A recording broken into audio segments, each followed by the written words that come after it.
The mood is great right now. We go back 7 weeks, start of pre-season, looking at what we need to do to improve on what we built last year. And the response from the players has been first class. Their attention to detail, their attitude, and just their overall game during preseason has been brilliant. And what better way to test themselves against the defending champions away from home in front of a hostile crowd. So, they're all super excited. They're all raring to go. And we just can't wait for that whistle to blow. We're going to go to Austin David first. Well, Seb, you mentioned it with the defending champions in Portland. They're going to be having their banner ceremony before the game.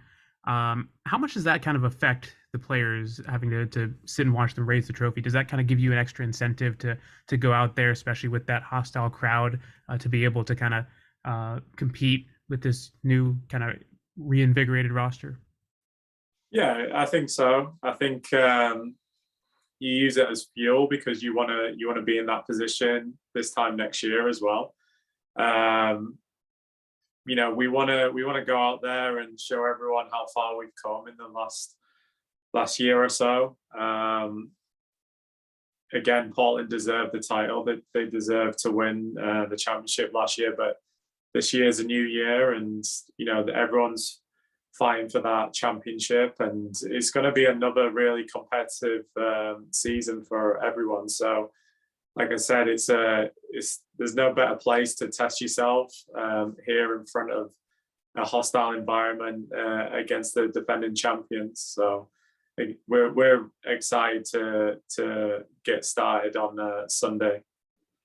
I'm going to go to Mike Maho. Thanks, Jackie. Hey, Seb, good to see you again. Obviously, you kind of touched on it. That you guys were looking to build off last season. How can you? I mean, if you kind of just walk us through how this preseason has gone so far, in terms of getting these players to fit into a system that you want them to play, and looking more ahead into obviously this upcoming season. We all know that the Pride they haven't made the playoffs in the last, well, not since 2017, but. What's a realistic goal that you have set for this team for this season going forward? Yeah, I mean, you have to take every game as it comes. The league is it's a marathon and not a sprint. So we bring our attention to Portland on Sunday and go back to what you said earlier. It started, in preseason, where we had to get our principles, our culture, our identity in place before we started moving into a style of play. It's a new group. It's a lot of young players. It's getting them to know each other. That's why we did a preseason trip for a week. And it wasn't for them to get to know me. It's for them to get to know each other and what their hobbies are and what they like as people. And I think that is really important as you're in a team environment, because you're going to have to rely on each other through good times and hard times throughout the season. So, there's a real togetherness here. And like I said, there's a young team who are excited to prove themselves against some of the best players and some of the best teams in the world. So, yeah. Again, we're excited to get going on Sunday. Go to Dan with the English Lion. Hi, Seb. Thanks for your time. Just wondered if you could comment on the announcement today. The club's announced a local broadcast deal with Fox 35 Plus. Excuse me. I just wondered if you comment on how important that is for not only broadcast the team, but also to reach fans that perhaps can't make it to Exploria Stadium on game day. Yeah, no, I think it's great. You have to get the community excited about what's in store for this team, and the more you can expose the club and the team, the more excitement there is around the city. So having a local broadcast to televise the games and get more fan engagement, it's only going to put us in a stronger position and hopefully get more people in the stadium to come watch us play. And the players fully deserve that, going through what they went through this preseason and all the hard work and the dedication that they've put into it. Ultimately, is our job to win games, but if we can get more fans in stadiums and really sell the Orlando Pride, we're in a good and really positive position moving forward. We'll go back to Austin. So when you kind of look at this Portland team, they have a number of star quality players: Sophia Smith, Bella Bixby, Crystal Dunn, Christine Sinclair, just to name a few. In preparation for this week, knowing that they have those star quality players, how has the preparations been from your side of things to be able to kind of negate their ability on the pitch? Yeah, I mean, you've just listed some really good individuals, but in this sport, it's a team game, and the best team wins on the day. And it's not just going to be reliant on our individuals; it's going to be reliant on the team and how they perform in certain circumstances. We know that we're going to have to weather storms. They're a good team; they've got high quality players, but we've come a long way. Pre-season, we had a really positive pre-season. Some of the results against NWSL teams and the collegiate teams has been positive. And now where points actually matter, can we transfer them performances into results and get points now? Again, looking at our roster, it is a young roster. The message is make a name for yourself. Let them remember you after they leave the field. So again, there's no better place to do that than Portland away. And back to Mike. Seb, I wanted to ask you about Marta. Obviously, it's been a long time for her to coming back after a really serious injury. The type of player that she was, or the type of teammate she was to the team last year when she was recovering, because I remember when I would look at the team, she would still appear at training sessions despite not being able to train fully, but being there on the sidelines. And now, obviously, having her back full time, not sure what you can kind of share on the type of teammate and player that she is, and especially going through this type of adversity ahead of this regular season opening. Yeah, I'm sure it was a frustrating time for her because she couldn't contribute on the field, but having her around, on the field, giving her feedback and being fully engaged in the vision that we have here as a club, really helps the young players and the players who are out there performing each week. So having her back and contributing on the field is somewhat having a new player. She took her rehab really well. She was flying. She's a different kind of player I've ever seen who, she has a serious injury like that, and it hasn't affected her. It hasn't affected the way she plays. She's still the same Marta as she was before. And, I'm sure everyone's going to be excited to see her back on the field and performing and contributing to the Orlando Pride.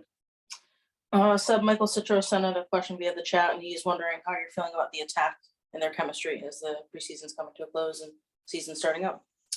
Yeah, I mean, I think, again, going back to last year, I don't think we scored enough goals in the attack, and everyone has to contribute. And, looking through preseason, all the forwards have contributed in some capacity, whether it's assists or goals. And there's a real competition in the front line now. Everyone's fighting for a starting spot. Everyone's fighting to get on the bench, and that's what we want. That's what we were trying to build here, is that everyone's challenging each other, and there's always someone behind you who's looking for your spot. So I think it's not only on the forwards to score goals. The defenders can pinch in with some set piece goals as well, which also can dictate your season. You get a 1-0 set piece goal, you walk away with 3 points. You know, I know a lot of managers will take that throughout the season. So I think as overall, everyone has to do a job and contribute as best they can. And I don't think it's just on the forwards to score goals. Having been an ex-centre back myself, you know, I always took that responsibility in set pieces to try and contribute and try and score. Couple more, we'll go back to Dan. I just thought, obviously, it's you're coming into opening day, and I guess you would hope to get through pre-season relatively unscathed. But I just wondered how, like, the overall fitness of the squad is, aside from the announced injuries to Carrie Lawrence and those sort of players. Yeah, I mean, we hit the ground running straight away.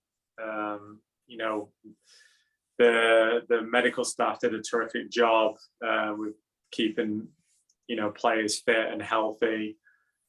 We had obviously a periodization plan, so we weren't overloading the players, and they could go out on a match day and perform to the best of their ability. And their overall fitness, you know, looks good. They feel good, they feel strong, they feel fit, they feel like they could go and sustain a high level for the duration of the game. So, you know, we were really strategic with our pre-season and the competition that we were playing. We wanted to make it competitive, to really challenge ourselves. And I think we did that. I think reviewing pre-season, you know, there was a lot of positives. The only real negative was Carrie Lawrence injury, which, you know, we all wish her a speedy recovery, and you never like to see that happen to a player. But I know she's strong, and I know she can go through this process with a head held high, and she'll come back fitter and stronger once she's recovered from her injury. And back to Mike. Seb, I wanted to ask you, how has it been working with Haley in regards to getting this roster that I imagine both of you guys envision it to be? Obviously, when I spoke to her prior to her joining the team, she mentioned how she spoke with you as part of the hiring process. I mean, how has it been kind of just working with her in regards to just building this roster to be successful as well? She's been brilliant. She's been first class. Every decision that we make are aligned with each other. I know that from the outside, people look at our roster and go, there's not many big names here. And, you know, what I said earlier is, you know, these young players, these players who people may not be familiar with, have to go make a name for themselves. So we've tried it in the past, we've had the big names, it hasn't worked. So we had to change something. We had to change our identity and look towards the future. And I think, you know, the good thing with the draft picks and the players that we've brought in, they're all together in what we're trying to achieve here, and they all fight and they all want to represent the Pride as best as they can. So again, I think the fans and the people from the outside should be excited of what this team will look like in this season. Looks like we have a final one from Austin. Seb, just kind of going back to Marta, you've been around since she joined the Pride. You've seen her kind of methodology, the way she works, the way she trains, and the way she kind of carries herself in training as well as in games. Has there been anything that you've kind of learned from her, just in terms of the approach to the game, that you've kind of taken into your coaching aspect of things?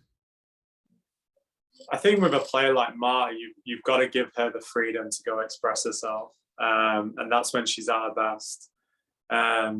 She's going to do things that are unpredictable, and it's to the benefit of us. She'll pull something out of nothing, and I think that sets players like Mara apart from the others. You know, a 6-time World Player of the Year, and she's won every individual accolade you can think of. And you know, she's a great person as well. You know, she wants to help this team. She wants to improve. She wants to get better, and you know, she's excited for the year. having missed a full season last year. I can't speak enough about her, and she's just great to work with. In all honesty, she's great to work with, and again, we're all looking forward to see what she does this year.